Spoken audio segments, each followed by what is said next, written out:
नमस्कार। आज हम लोग बात करने जा रहे हैं म्यूचुअल फंड को लेके। और आज बहुत ही आसान होता है लोगों को म्यूचुअल फंड में स्टार्ट करना, लेकिन फिर भी बहुत सारे लोग आज के डेट में इस टूल्स का प्रयोग नहीं कर पा रहे।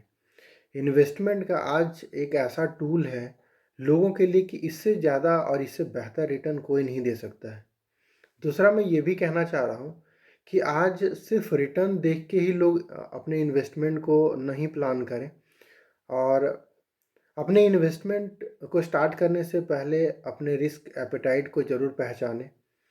किन्हीं एडवाइज़र के कंसल्ट में आके अपने इन्वेस्टमेंट को स्टार्ट करें, ना कि जल्दबाजी में किसी और को रिटर्न देख के अपने पूरे पैसे को वो वहाँ पे पार्क करें। सबसे पहला आपको समझना ये बहुत ज़रूरी है कि म्यूचुअल फंड है बहुत बढ़िया, लेकिन अपने रिस्क को देखते हुए और उसके अकॉर्डिंग आपको इन्वेस्टमेंट करना पड़ेगा, तब जाके एक बेहतर रिटर्न बना पाएँगे। आज ये वीडियो बनाने का मतलब सिर्फ़ यही है कि आज लोग म्यूचुअल फंड में लोग जा रहे हैं, म्यूचुअल फंड में एक अच्छा इन्वेस्टमेंट कर रहे हैं। लेकिन वो इन सारी चीज़ों को भूल गए हैं कि म्यूचुअल फंड आपको रिटर्न बनाता है और एक अच्छे समय में बनाता है। दूसरा, अगर हम सारा पैसा सिर्फ म्यूचुअल फंड में भी लगाएँगे, तो ये शायद हमारे लिए एक अच्छा डाइवर्सिफ़िकेशन या एक अच्छा प्लानिंग नहीं होगा। तो हमें अपने पोर्टफ़ोलियो में म्यूचुअल फंड को भी रखना चाहिए, म्यूचुअल फंड में डेट फंड को भी रखना चाहिए। कुछ ऐसे हैं जिसको गारंटीड इनकम के तौर पे भी कुछ हमारे साथ ऐसा कोई इन्वेस्टमेंट होना चाहिए, जो हमें एक सर्टेन अमाउंट हमारे लिए फ़िक्स हो। और दूसरा क्या है कि अपने गोल अकॉर्डिंग ही अपना इन्वेस्टमेंट को प्लान कीजिए, क्योंकि विदाउट गोल आप अपने इन्वेस्टमेंट को प्रॉपर तरीके से पूरा फुलफ़िल नहीं कर पाएँगे। साथ ही आपको ऐसा फ़ील होगा कि आने वाले साल 2 साल में जैसे ही आपका इन्वेस्टमेंट 10% 20% या इनफैक्ट कभी नेगेटिव दौर पे भी रहेगा, तो आप बहुत ही जल्दी परेशान हो जाएँगे। या तो जब 10% या 20% का ग्रोथ दिखेगा, तो आपको ऐसा फील होगा कि शायद हम बहुत बढ़िया रिटर्न बना चुके। मैं आपको ये बताना चाह रहा हूँ कि ये रिटर्न आपके गोल को देखते हुए आप अगर प्लान करेंगे ना, तो शायद अपने गोल को अचीव कर पाएंगे और अपने गोल तक पहुँच पाएंगे। मैं आपको एक बात बताना चाहता हूँ और बहुत ही प्रैक्टिकल है। अपने लाइफ से जोड़ के देखिएगा कि कोई भी चीज़ को पूरा होने के लिए ना एक समय माँगता है, और हर एक टाइम उसका एक स्टेज होता है और हर एक स्टेज में उसके इम्पोर्टेंस अलग होते हैं। मैं कहना क्या चाह रहा हूँ कि जब भी आप अपने इन्वेस्टमेंट में अपने गोल को असाइन करेंगे, तो आपको ये चीज़ समझ में आएगा कि आपके लिए टाइम है कितना और आपको पहुँचना कितना है।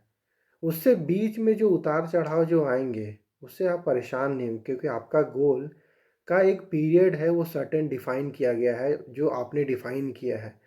चाहे वो पीरियड आपका 10 साल हो, 15 साल हो या 20 साल या उससे ज़्यादा हो।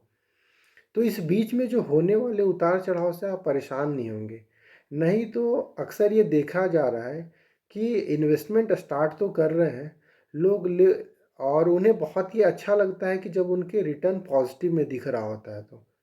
लेकिन जो ही उनका रिटर्न नेगेटिव में दिखता है, तो काफ़ी ज़्यादा परेशान हो जाते हैं। मैं आपको ये समझाना चाह रहा हूँ कि म्यूचुअल फंड में आप आइए, मोस्ट वेलकम है। लेकिन अपने इन्वेस्टमेंट को तरीके से प्लान करके इन्वेस्ट स्टार्ट कीजिए।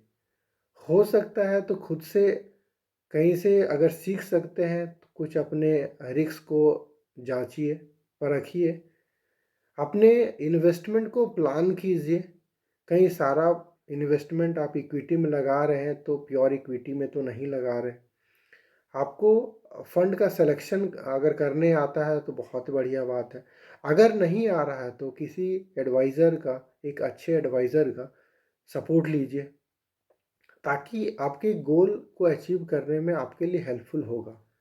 और मैं ये बार-बार कहना चाह रहा हूँ कि आपकी जितने भी सारे इन्वेस्टमेंट हैं, वो सारे इन्वेस्टमेंट सिर्फ़ एमएफ में नहीं होने चाहिए। आप अपना इन्वेस्टमेंट को डाइवर्सिफ़ाई करके ज़रूर रखिए। वो चाहे बैंक में भी हो सकता है, वो एमएफ में भी हो सकता है, कुछ गारंटेड रिटर्न में भी हो सकता है, कुछ गोल्ड के रूप में हो सकता है। तो ये बहुत सारे ऐसे पार्ट हैं जिन्हें हमें देखते हुए अपने इन्वेस्टमेंट को इन्वेस्ट करना चाहिए।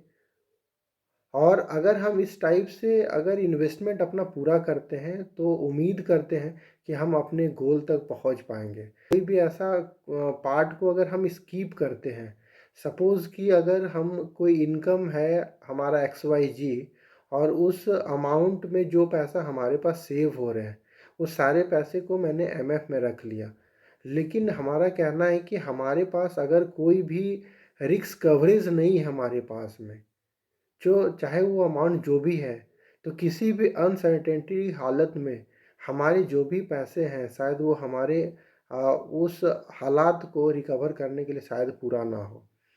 तो मेरी बातों को आप इस हिसाब से समझें कि अपना इन्वेस्टमेंट प्लान करने से पहले अपने रिस्क को देखें, अपने रिस्क कवरेज को देखें कि आपने उसके लिए प्लान किया है कि नहीं।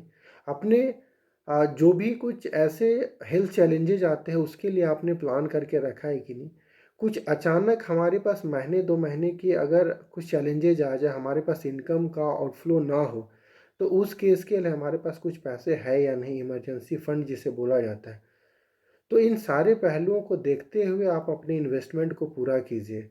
अदरवाइज़ अगर इसको स्किप करके सिर्फ रिटर्न को देख के इस लालच में अगर अपने इन्वेस्टमेंट को स्टार्ट कर रहे हैं, तो वो दिन दूर नहीं जिस दिन आपके इन्वेस्टमेंट आने वाले 6 महीने साल भर में ये इन्वेस्टमेंट आपके पूरी तरह से बर्बाद हो जाएंगे और इन्हें निकालने पे आप मजबूर हो जाएंगे और आपके पास शायद कोई ऑप्शन नहीं रहेगा। तो बस आपसे रिक्वेस्ट है कि अपने इन्वेस्टमेंट को स्टार्ट कीजिए, लेकिन एक तरीके से स्टार्ट कीजिए। कोई एडवाइज़र है तो उनका सपोर्ट लीजिए। खुद का अगर नॉलेज इन्हेंस कर सकते हैं तो वहाँ से आप कीजिए, बहुत ही अच्छी बात है। एक अच्छे प्लेटफॉर्म का सहायता लीजिए। Wish you best of luck. मेरी बातें आपको हो सकता है समझ में आई होगी, और किसी भी तरह का आपको ऐसा लगता हो कि सजेशन लेनी चाहिए तो बेझिझक कॉल कर लीजिए, कनेक्ट कर लीजिए मुझे। और उम्मीद करता हूँ कि ये वीडियो आपके लिए हेल्पफुल रहा होगा, और ये ज़्यादा से ज़्यादा लोगों तक शेयर कीजिए ताकि हम लोगों तक पहुँच पाएँ और लोगों को अवेयर कर पाएँ, क्योंकि आज अगर देखा जाए तो इन्वेस्टमेंट बहुत ही कम लोगों का उम, हुआ है। हाँ, ये चीज़ देखा जा रहा है कि स्पीड काफ़ी ज़्यादा है। हालात आज ऐसा है कि बहुत ज़्यादा लोगों का इन्वेस्टमेंट की ओर झुकाव जा रहा है, लेकिन उनके साथ प्लानिंग नहीं है प्रॉपर। तो ये आप ही का सपोर्ट से हम लोग लोगों तक पहुंच सकते हैं। और once again many many thankful to you. और हम मिलते हैं एक नई वीडियो के साथ में, एक नई जानकारी के साथ में।